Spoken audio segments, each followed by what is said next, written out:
ባለፈው ነብዩና ሄቨን ጽጌረዳን ከእናቷ ጋር ለማጣላት በጣም እየሞከሩ ነበረ። ግን ደግሞ ተሳክቶላቸዋል ሙከራቸው። ተመካክረው ጽጌረዳን ከእናቷ ጋር ለማጣላት ያሰቡት ነገር ተሳክቶላቸዋል ማለት ነው። ግን ደግሞ ኢብራሂም ያቃል ያንን ነገር ከእናቷ ጋር እንዳጣሏት እነሱ እንደሆኑ በስልክ ቀርቶ ይዟል ማለት ነው። እንዴት ናቸው ወዶች? ይሄን ያለው አልሐምዱሊላህ። ዛሬ ጽጌረዳ ክፍል 8 ይዤ መጥቻለሁ። ላይክ፣ ሼር፣ ሰብስክራይብ ያደረጋችሁ አበረታቱኝ። እንግዲህ ሄቨን ልካት ነበረ ወደ ሱቅ ማለት ነው ልትሄድ። ጽጌረዳ መኪና ሊገጫት ነበር ልታልፍ ስትል፣ ግን ምንም አልሆነችም። ጽጌረዳ በጣም አመሰግናለሁ እያለችው ነበረ ባለ መኪናውን። ለምንድን ነው የምታመሰግንኝ ስላት፣ ያው ስለገጨኝ አይደለም መቼም ስለ ጤንነቴ ስለተጠነቀቅ አመሰግናለሁ እያለችው ነበረ። ወዴት እየሄድሽ ነው እያላት ነበረ ባለ መኪናው። አይ እዚሁ ሰፈር ነኝ ሱቅ ተንኬ ነው እያለችው ነበረ። እሺ እኔም እኮ ለዚህ ሰፈር አዲስ ነኝ ታላምጪኛለሽ ማለት ነው ሰፈሩን እያላት፣ እሺ ችግር የለም አስለምዳለሁ አለች ጽጌረዳ። እንግዲህ ጽጌረዳ ወደ ቤት ሄደች። እማዬ ዛሬ በጣም ደክሞኛል፣ በጣም ርቦኛል፣ ሁልጊዜ እናቴ ናፈቀችኝ እያልኩ ነበር የዋልኩት እያለች፣ ምግብ የለም እያለች፣ አለ ችግር የለም ቁጭ በይ አለች። እናቷ በጣም ተናዳባታለች። እንግዲህ ሄቨንና ነብዩ በሰሩት ስራ ማለት ነው። ጽጌረዳ ደግሞ ምንም አታውቅም አሁን ምን እንደተፈጠረ። ምን ሆነሽ ነው ፊትሽ እማዬ ፊትሽ ትክክል አይደለም ያለቻት ነበረ። አይ ደህና ነኝ። ምን ሆነሽ ነው ከቴቴ ጋር ተጣልተሽ ነው እያለች ጽጌረዳ እንግዲህ በየዋህነት። እሷ ግን እናቷ በምን እንደተናደደችባት አላወቀችም። አንድ 30 ደቂቃ ረፍት ላድርግና ተመልሼ እመጣለሁ ብላ ነበረ ጽጌረዳ ልትሄድ የነበረው። ከማንም ጎረምሳ ጋር መንዘላዘሉ ነው ያደከመሽ አለች እናቷ። በጣም ደነገጠች። እናቴ አንቺ ነሽ ይህንን ነገር የምትናገሪኝ አለች ጽጌረዳ። ከማንም ጋር መንዘላዘልሽ ነው ያደከመሽ? ንገሪኝ፣ ሁሉንም ነገር አውቃለሁ። ምንድን ነው መልሽልኝ መልስ እያለች እንግዲህ እናቷ በንዴት አፋጠጠቻት ማለት ነው ጽጌረዳም በጣም ደነገጠች። እናቴ አንቺ ነሽ ይህንን ቃል የምትናገሪኝ? በጣም አዘነች። በዚህ በንባሽ እኔ ልትሸውጅኝ እንዳሞከሪ እኔ ሁሉንም ነገር አውቃለሁኝ፣ ንገሪኝ ማን ነው ከማን ጋር ነበርሽ እያለች እንግዲህ እናቷ ጮኸችባት በጣም። እኔ እኮ ልጅሽ ጽጌረዳ ነኝ እንዴት እንደዚህ ትይኛለሽ እያለቻት ነበረ። እንዳንቺ አይነት ዘልዛላና ጋጠወጥ ልጅ የለኝም እኔ አለች እናቷ። እንግዲህ በጣም ተናዳባታለች። እኔ በህይወት እያለሁ እኔ የቀበርሽኝ አንቺ እያለች እንግዲህ እናቷ በጣም ነው የተናደደችባት።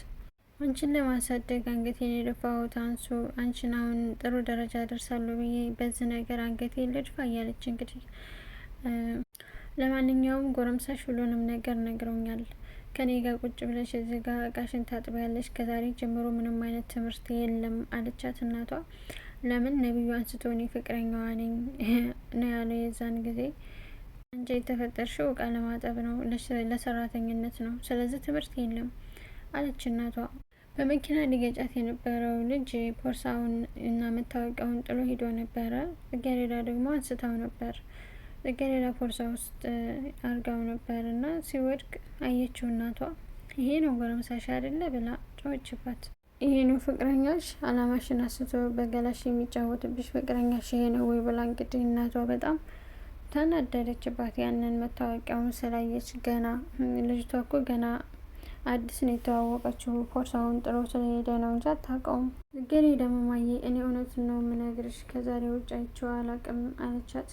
እርግጠኛ ነኝ እናቷ እውነቱን ስታውቅ ደግሞ ይቅርታ ትጠይቃታለች ጽጌረዳን። ለምን እውነታው ኢብራሂም ጋር አለ፣ እሱ ነብዩ እንደሆነ እንደዛ ያደረገው። እኔ መሀይም አይደለሁኝ አልተማርኩም አይደለ? ቦርሳሽ ውስጥ የተገኘ መታወቂያ አንቺን አታውቀውም አይደል? እኔ አላቅም እኔ አላነብም እያለቻት ነበር እናቷ። እሺ እማዬ አንዴ ብቻ ላስረዳሽ ብላ ጠጋ ስትላት በጥፊ መታቻት ማለት ነው እናቷ። ምንም ነገር መስማት አልፈልግም ማለች ነው በጥፊ መታቻት ጽጌረዳን። እንግዲህ ተጣራች የጽጌረዳ እናት። ዘርፌ አንቺ ዘርፌ ነኝ አለች መጣች እናቷ የጽጌረዳ። ምን የምልሽ የሆነ ነገር ለማከርሽ ነበረ አለቻት። ምንድን ነው? እሱም አንቺ መቼም አትረሽም፣ ለአንቺና ለልጅሽ የዋልኩላችሁን ውለታ አይደለ እያለቻት ነበረ። እንዴት ይረሳል? አይረሳም አንቺ ለኛ የዋልሽልን ውለታ አለች የጽጌረዳ እናት ዘርፌ። እንግዲህ ጽጌረዳን እንደ እናት አርጌ እንደ ልጅ አድርጌ ቆንጥጬ አሳድጊያታለሁ እያለች ነው። ይኸውልሽ አንቺ ላብሽን ጠብ አድርገሽ ስንት ነገር ሆነሽ ያሳደግሻት ልጅ የጽጌረዳ ነገር ደስ እያለኝ አይደለም። ስለዚህ እንዳራት ልትል እኮ ነው። አጠር ላጠር ከወንድ ጋር ስትላላስ እና ስትልከሰከስ እኮ ነው የምትውለው እያለች ነው ጽጌረዳን ማለት ነው። የሄቨን እናት ስለምቀናባት ሄቨን ትቀናባታለች ጎበዝ ተማሪ ስለሆነች። እኔም እኮ የሷ ስሞታ በቃ አንገቴን አስደፋችኝ። ልጅሽ እንደዛ አድርጋ ልጅሽ እንደዛ አድርጋ እያሉ አላለችም ጭራሽ። የሄቨን እናት ናት እንደዚህ የምትለው እኮ በጭራሽ። ሁሉም የሚነግረኝ ነገር እኮ ውሸት አይደለም፣ በሄድኩበት ሁሉ ይጨቀጭቁኛል፣ ይነግሩኛል እያለችን እንግዲህ የሄቨን እናት ለጽጌሬዳ ለዘርፌ እየነገረቻት ነበረ። እሷ ተሰቃየውኝ እኔ እኮ ጽጌሬዳን ከልጅ ከሄቨን ለይቼ አላያትም አላለችም። መቼም ለጽጌሬዳ መጥፎ ነገር እንደማላስብላት ታውቂያለሽ፣ እንደ ልጄ ነው እመወዳት ና ይህን ታውቂያለሽ አይደል አለቻት ዘርፌን። እኔ አውቃለሁ መጥፎ ነገር እንደማታስብላት አለቻት። አሁን እንዳንቺ ተንዘላዝላ ድቃላዋን ከምትታቀፍ አለች እንዳራት ለምን ሰብሰብ ብላ እንድትዳራ እናደርጋትም አለች። እንግዲህ የሄቨን እናት ናት ይህ ሁሉ የምትለው። እናቷ ምን እንደዘማ ሊሆን አይችልም አለች። አዎ እና እንደዚ አይናችን እያየ እንድትበላሽ ትፈልጊያለሽ እንዴ አለች የሄቨን እናት። ልጅን በሚጋራው መንገድ ገብቼ እመልሳታለሁ እንጂ ወደ ነበረችበት እንደዚ አይነት ነገር አይሆንም አለች እናቷ። አታገባም እያለች ነው። አቶ መስፍን ደግሞ ወደ ፍቅርተር ነው ስሟ ወደ እሷ ሄደ። የጽጌረዳ አሰሪ ማለት ነው። ሁለቱም የጽጌረዳ አሰሪ ናቸው። ሄደ በሰፈራቸው ሲሄድ አገኘችው። አቶ መስፍን እንዴት ነህ? ምን እያረክ ነው? እዚህ ደህና ነህ? እያለችው ነበረ የሄቨን እናት። ደህና ነኝ። እዚህ ምን እያረክ ነው ስትለው እዚህ ሰው ለማየት ነው የመጣሁት፣ ይቺን ልጅ ታውቂያታለሽ አይደል እያላት ነበረ። ለምን ጽጌረዳ እሷ አላየችውም፣ ከኋላዋ ነበረ በመኪና ማለት ነው። አዎ የሰራተኛ የልጅ ናት አውቃታለሁኝ አለች ጽጌረዳ። ነው አውቃታለሁ የኔ የሰራተኛ የልጅ ናት አለቻት። መገናኘታችን ጥሩ ነው፣ ምናልባት ልንዛመድ እንችላለን እያለ ነው እንግዲህ አቶ መስፍን። ግን የአቶ መስፍን ፍላጎት እኔ ግራ ገብቶኛል። ለልጁ ነው የሚፈልጋት ወይስ ለራሱ ነው የሚፈልጋት? በጣም ነው ግራ ያጋባኝ ማለት ነው። ለማንኛውም ደውይልኝ፣ የድሮ ስልክ ቁጥሬ ካንቺ ጋር አይደለ? በዛ ደውይልኝ እና እናወራለን እያላት ነበረ። እንግዲህ ስልክ ደወለች ፍቅርታ ወደ አቶ መስፍን። እንዴት ነው? ደህና ኖት? እኔ ያው የጽጌረዳን ነገር ጨርሻለሁ እያለች ነበረ የሄቨን እናት። እንዴ በዚህ ፍጥነት ጨረሽ እያላት ነበረ መስፍን። ጭራሽ በዛ 15 ቀን ውስጥ ሽማግሌ መላክ ይችላሉ አላለችም? ማን ነው የሚያገባት ነው ጽጌረዳን? እኔ እኮ ግራ ገባኝ። እውነትሽን ነው ግን ሲላት፣ አዎ እውነቴን ነው፣ ካላመኑ መጥተው ማየት ይችላሉ እያለችው ነበረ የሄቨን እናት። መስፍንም አይ ጽጌረዳ ግትር ናት፣ እንደዚህ በፍጥነት የምትቀበል አይመስለኝም እያለ ነበር። ያላመነችበት ነገር ሰራተኛ እንኳን ሆና ካላመነች በፍጹም አትመለስም እያለ ነበረ መስፍን። ውለታሽንን አላጠፋም እያለ ነበረ መስፍን። የምን ውለታ ነው? እኛ ዋናው መዛመዳችን ነው እንጂ አለች ፍቅርታ። ባይሆን ግን ነገ አብረን ተገናኝተን አንዳንድ ነገሮችን ብናወራ ደስ ይለኛል አለች ፍቅርታ። እንግዲህ ሄቨን ጥሩ ሰው መስላ ወደ ጽጌረዳ ሄዳ ምን ሆነሽ ነው እንደዚህ የምታለቅሽው ጽጌረዳ እያለቻት ነበር። ምንም አልሆን ካለች ጽጌረዳ እንዴ ምንም አልሆንኩት ያለሽ እያለቅሽ አይደለ? የምታለቅሽው በነብዩ ምክንያት ነው አለቻት። አይ በሱ አይደለም በነብዩ አይደለም ስትላት፣ እኔ እኮ የዛን ጊዜ ይቅርታ ጠይቄው ነብዩን ያልኩሽ የቀበጥ ልጅ ሀብታም የቀበጥ ልጅ ስለሆነ አንድ ነገር እንዳያደርግሽ ብዬ እኮ ነው አለች። እንግዲህ ጤነኛ ሰው መስላ ቀረባ ማለት ነው ሄቨን። እሱ ሳይሆን እማዬ ጋር ነው የተጣላሁት፣ ማን እንደሆነ አላውቅም፣ ፍቅረኛ እንዳለኝ ነግሯት በጣም ነው የተናደደችብኝ አለቻት። እንዴት እንደዚህ ሊሆን ይችላል? እኔ አንቺ ሰው ፍቅረኛ አላት ከምባል ወንድ ጋር ሆናለች ከምባል ሰው ገላለች ብባል ነው ማምነው። አንቺ እንደዚህ የምታደርግ ልጅ አይደለሽም እያለች ነው እንግዲህ ሄቨን። እንዳላረገችውም ታውቃለች። እማዬ እንደሱ አይደለም የተረዳችኝ፣ ወደ ትምህርት ቤትም እንዳትሄጂ ብላኛለች፣ ምን እንደማድረግ አላውቅም እያለች ነው ጽጌረዳ። ችግር የለም አንቺ አታልቅሽኝ ያስተካክላለሁ አለች ጽጌረዳ። እንዴት ነው የምታስተካክሉ አለች ሄቨን። ጽጌረዳም እንዴት ነው የምታስተካክሉ ስትላት፣ እንደዚህ ስንት ዋጋ ከፍለሽ የተማርሽውን ትምህርትሽን እንድታቋርጭ እኔ አልፈቅድም።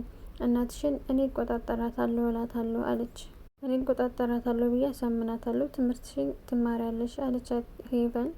እንግዲህ ጽጌረዳም አመሰግናለሁ አለች። ደስ አላት ሄቨን። እንግዲህ ውሸቷን እንትኗን እየደረደረች ነው።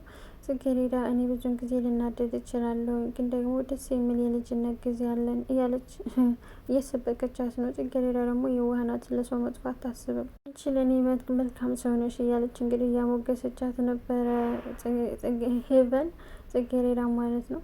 ካሁን በኋላ እንደ ድሮ እንደ ልጅነታችን እንመለሳለን ብለው ተቃቀፉ። እሷ ግን ውሸቷን ነው ሄቨን፣ ውሸቷን ነው። አሁንም እሷን ለመጉዳት ነው የምታስበው። እንግዲህ ጽጌሬዳ ሄቨን ከጽጌሬዳ ክላስ ስትወጣ ከእናቷ ጋር ተገናኙ። ምን እያረግሽ ነው በዚህ ሰዓት ያልተኛሽው ስትላት፣ እኔ አንቺ ለምንድን ያልተኛሽው ስትላት፣ እኔማ ከጽጌሬዳ ሁኜ ነው። ጽጌሬዳ ጋር ምን እያረግሽ ስትላት፣ ከእናቷ ጋር ተጣልታ እሱን እያወራን ነበር አለቻት።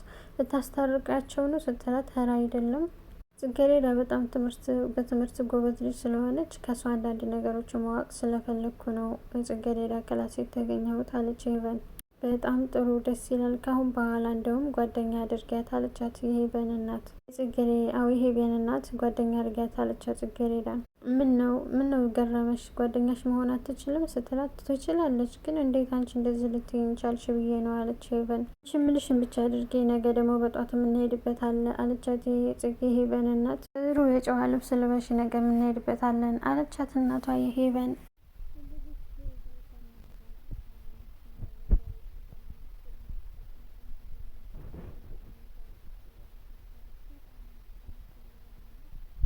ስነ ምግባሯ ለራሱ ደስ ይላል አለ መስፍን ያቃት ይመስል።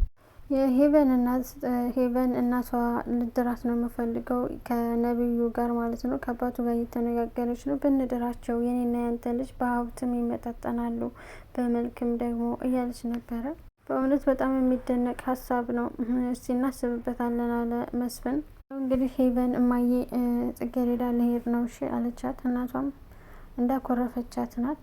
ሄቨን አሳምናላት ወደ ትምህርቷ ልትሄድ ነው ማለት ነው። ጽጌሬዳ ሄቨን ሄዳ እያሳየችው ነበር ለነብዩ፣ እየሳቀ ነበር። በጣም ደስ አለ እሷ እንደዚህ ስለሆነች ከእናቷ ጋር ስለተጣላች እያለችው ነበር። አዎ በጣም ደስተኛ ነኝ አለ። እኔም ደስተኛ ነኝ አንተ ደስ ስላለህ አለች ሄቨን። ኢብራሂምም እኔ የምልህ አንተ ግን የእውነት በዚህ ነገር አንተ ደስተኛ ነህ እያለው ነበረ ነብዩን። አዎ በጣም ደስተኛ ነኝ አለ። ያት መጣችልህ ብላ እንግዲህ ሄቨን ጠቆመችው። ሲያያት እየሳቅባት ነበረ ነብዩ። ኢብራሂም በጣም እየተናደደ ነበረ በእነሱ ስራ ማለት ነው። ደግሞ ዛሬ ለእኔ ውለት አለብህ እያለችው ነበረ። እሺ ምን ላርግልሽ እያለ ነበር። ዛሬ ክለብ መውጣት አለብን እያለች ነው ሄቨን። ችግር የለም እሺ እንውጣ አለ ነብዩ። እንግዲህ ኢብራሂምን ትሄዳለህ ከኛ ጋር ሲለው እኔ አልፈልግም ይቅርብኝ አለ። እነሱ ሊሄዱ ነው ማለት ነው ነብዩና ሄቨን። ጽጌሬዳ ሄደች ወደ ስራ። ጋሽ መስፍን ሰላም ነው አለች። ደህና ነኝ፣ እንኳን ደህና መጣሽ፣ በጣም ነበር የፈለግኩሽ አለት። ምንድን ነው ስትል፣ አይም ሰላም ነው ግን ነገ ዛሬ ማታ እንግዳዎች ይመጣሉና ተጨማሪ ምግብ እንድታዘጋጅልኝ ነው አለ መስፍን። እንግዲህ የተረገመ ነብዩ ምግቡ ላይ ጨው ሊጨምርባት ነው ማለት ነው። ሰውየው ሁሉንም መጠነች ነበረ ስሬ ያላት። በቀጣይ እናያለን ምን እንደሚፈጠር። መልካም ጊዜ